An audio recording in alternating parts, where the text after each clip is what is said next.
ó mà ṣe o, ìyàwó Orji Kalu kú lójijì.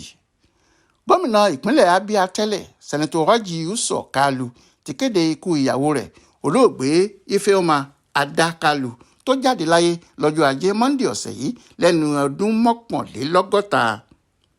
Nínú àtẹ̀jáde kan tí sẹ́nitọ̀ Orji Kalu fi síta nípa ikú ìyàwó rẹ̀ yìí ló ti ṣàpèjúwe rẹ̀ gẹ́gẹ́ bí aya rere tó ń dúró ti ọkọ nígbà ìṣòro. Kalu ní aya bíi òbí ni olóògbé Ifeoma náà jẹ́ nígbà ayé ẹ̀ àti pé níbi tí òun dé nínú ọ̀rọ̀ òṣèlú lónìí kò ṣẹ̀yìn obìnrin náà.